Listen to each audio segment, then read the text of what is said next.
Alors, mesdames et messieurs, on a vu que Gaza traverse actuellement une des phases les plus complexes et les plus difficiles on peut dire, de son histoire moderne, avec les bombardements qui ne cessent jamais, la famine qui se trouve actuellement dans les territoires occupés et cette situation économique, humanitaire et bien sûr sociale, on peut dire, une situation catastrophique. Alors, j'ai le plaisir d'avoir avec moi en ligne actuellement Dr Imam Khalil, analyste politique, qui va nous jeter la lumière sur la situation actuelle dans les territoires occupés. Bonjour Dr Imam Khalil et bienvenue. Merci, bonjour. Bonjour. Alors, tout d'abord, veuillez nous jeter la lumière sur la situation actuelle dans la bande de Gaza qui traverse, on peut dire, une période très difficile. Oui, malheureusement, la bande de Gaza traverse aujourd'hui l'une des périodes les plus tragiques dans son histoire, bien sûr. Il faut savoir que depuis le début du conflit en octobre 2023, plus de 58 500 Palestiniens ont été tués et plus de 137 500 blessés. Donc ça représente un grand pourcentage de population de Gaza. Par ailleurs, environ 1,9 million de personnes, soit près de 90% de population, ont été déplacées plusieurs fois en dessous de conditions très difficiles de bombardement et de précaires. Donc voilà, on espère avec les efforts de l'Égypte, surtout c'est le joueur principal dans ce jeu, de trouver un moyen de cesser le feu assez rapidement afin de soulager toute cette souffrance de la population de Gaza. Oui. Alors, que pensez-vous des déclarations faites par le ministre des Affaires étrangères, Dr Badr Abdelati, réitérant que le passage de Rafah ne servirait jamais comme une porte pour déporter les Palestiniens hors de leur territoire? Tout à fait. L'Égypte ne va jamais accepter les déplacements de population de Gaza par la frontière égyptienne en Sinaï. Et c'est pourquoi il y a beaucoup de réunions entre les plusieurs parties, les côtés égyptiens, israéliens, palestiniens et qatariens, bien sûr avec les États-Unis, pour trouver un moyen de s'arranger cet conflit et de calmer un peu la situation. Parce que la situation maintenant, en termes de santé, économie, sécurité, c'est catastrophique. Oui. Il faut savoir que le peuple de Gaza risque de famine. Donc, il n'y a pas de médicaments, il y a la moitié des hôpitaux qui ont fonctionné partiellement. Oui. Parce qu'il manque de carburant, il manque de médicaments.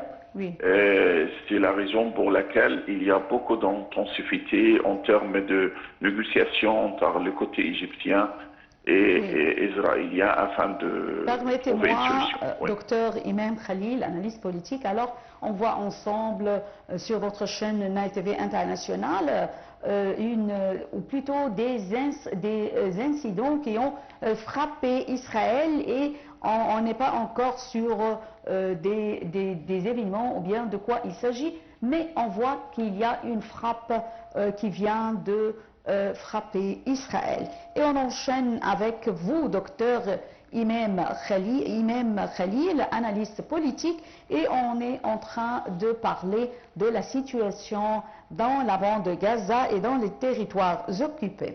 Alors, on a vu que l'Égypte déploie d'énormes efforts pour arriver à la fin de cette guerre, arriver à un cessez-le-feu et également pour essayer de d'arriver une solution pour le passage sain des camions, des convois d'aide humanitaire vers le passage de Rafah. Alors, veuillez nous parler des efforts de l'Égypte en ce qui concerne ces efforts pour trouver une solution, la solution à deux États qui a été évoquée par l'Égypte avec tous les médiateurs, soit les États-Unis, les autres. La solution à deux États. Mais deux scénarios pour cette situation. Tout d'abord, elle propose de cesser rapidement le feu, arrêter le bombardement, accepter le passage des aides alimentaires vers le banc de Gaza. Et ça, c'est ce qu'on appelle en short terme, assez rapidement. Mais au long terme, en fait, l'Égypte essaye de trouver un accord entre les différentes parties, d'avoir un accord pour avoir, comment dire, un arrêt de fait durable afin de commencer à notre étape de reconstruire et remettre en route le développement de ce monde qui est pratiquement bombardé.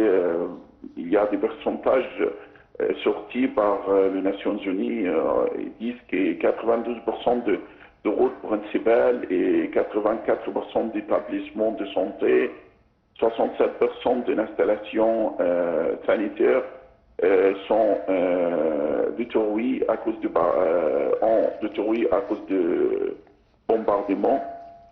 C'est la raison pour laquelle il y a plusieurs échelles pour la négociation, comme je m'ai mentionné, surtout pour immédiatement pour arrêter le bombardement et faire un passage pour les aides alimentaires.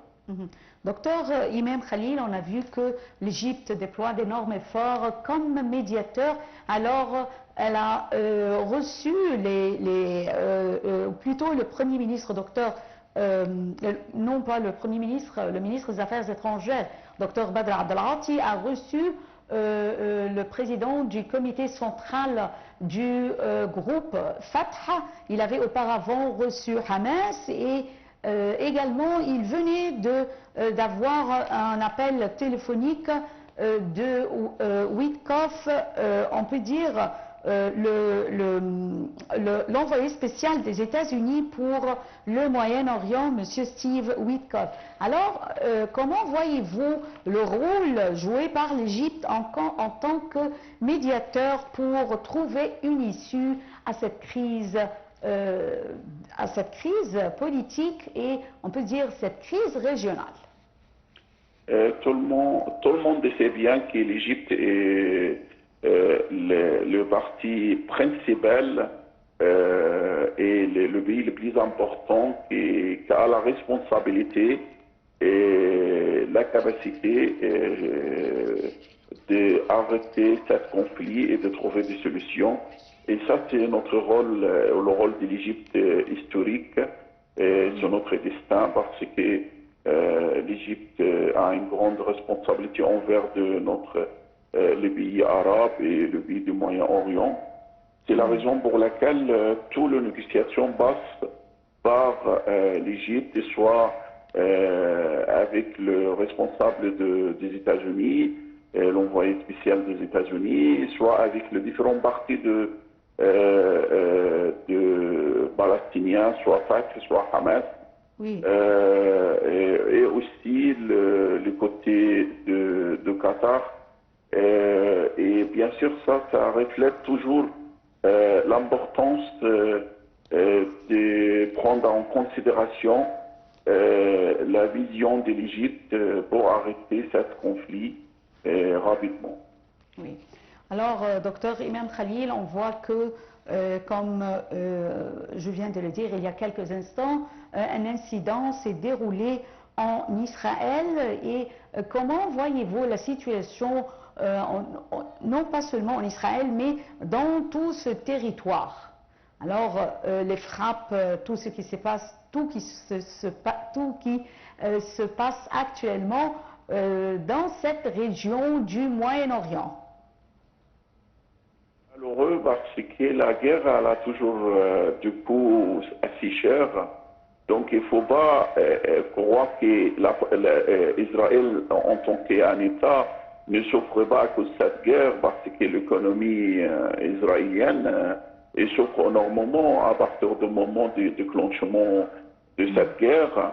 Il y a beaucoup de manifestations dans Israël même pour essayer d'arranger, d'arrêter la guerre, car toutes les ressources de l'économie israélienne est utilisées que pour la guerre. Et malheureusement, ça touche aussi les autres pays. Il faut voir les cas de passage maritime à la mer Rouge, par exemple. Oui. Et il a affecté malheureusement le passage du canal de Suez. Oui. Donc, ce problème, en fait, il touche tous les pays à partir d'Israël, en passant par le pays du Moyen-Orient, l'Égypte et tout. Raison pour laquelle il y a en plus de manifestations qui demandent cesser le feu et arrêter la guerre et utiliser le poids diplomatique pour trouver un accord durable entre les différents partis. Alors, docteur Imam Khalil, après ces incidents qui se déroulent actuellement en Israël, comment voyez-vous les scénarios futurs? Je vais essayer d'être optimiste parce que je crois toujours dans le rôle diplomatique de l'Égypte.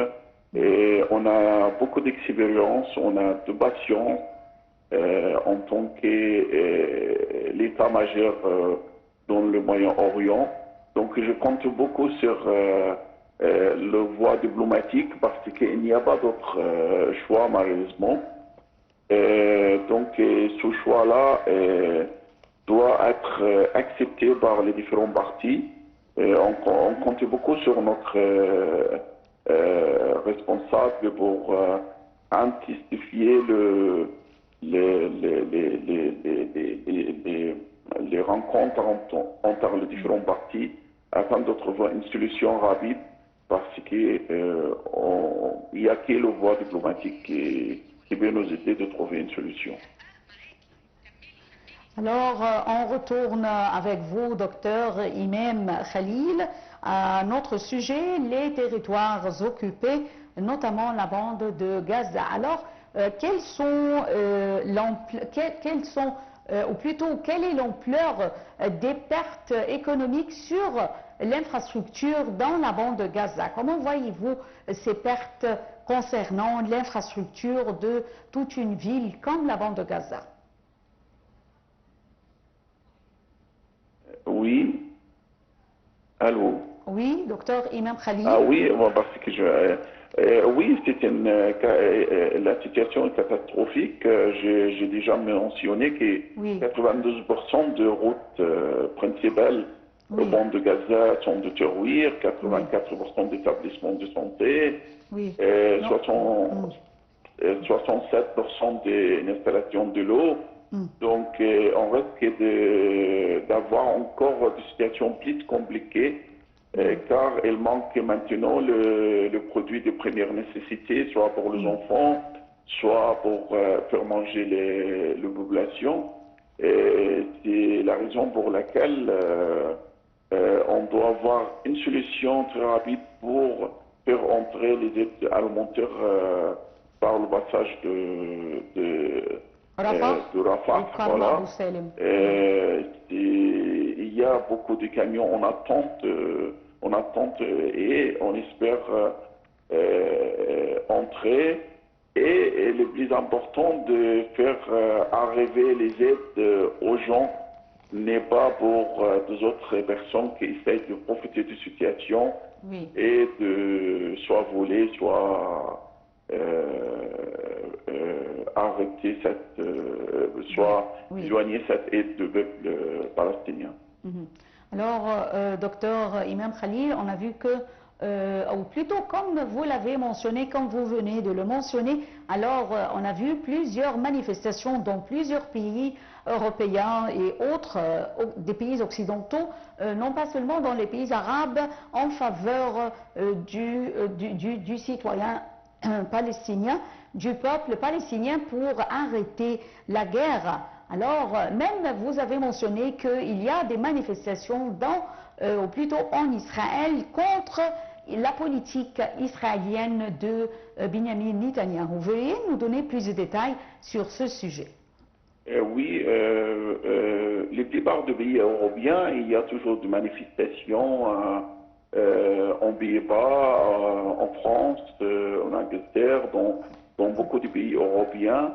Et même il y a des gouvernements qui commencent à prendre des mesures pour, par exemple, arrêter d'exporter l'arme pour Israël, comme l'Espagne, la Norvège, les autres pays aussi européens.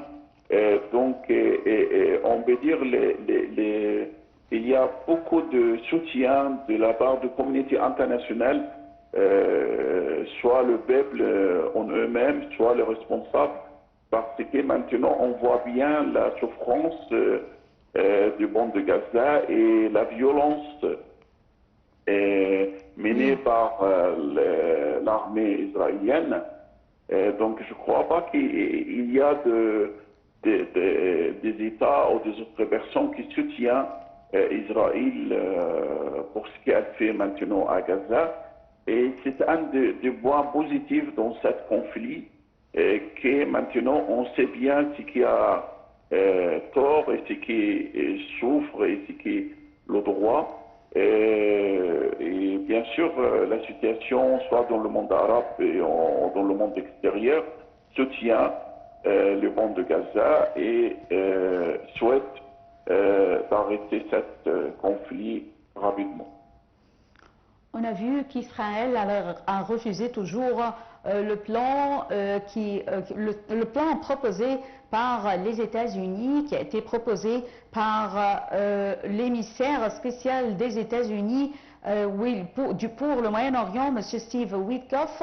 Ce plan a été accepté par le groupe palestinien Hamas et a été refusé par Israël. Eh bien, on a vu que le ministre des Affaires étrangères, Dr Badr Abdelati, avait déclaré qu'Israël doit accepter cette proposition pour mettre fin ou pour alléger la souffrance du peuple palestinien. Veuillez nous donner plus de détails sur ce sujet de cette proposition faite par les États-Unis et acceptée par les pays arabes et non pas jusqu'ici par Israël.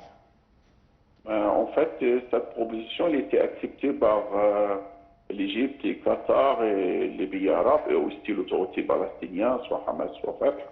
Oui. Donc, on a toujours ce problème historique et Israël a joué avec le temps. Elle essaie toujours de traîner les accords de la paix ou de cesser de feu, d'arrêter la guerre, parce qu'elle a toujours cette envie d'occuper plus en plus de terres, soit au bord de Gaza, soit dans l'autre côté de Palestine. Donc, bien sûr, il faut avoir une situation mondiale ou à l'échelle internationale pour faire une sorte d'obligation envers Israël d'accepter cette proposition. Sinon, le conflit va continuer. Il n'y a pas un côté perdant qui est le côté palestinien, malheureusement. Oui.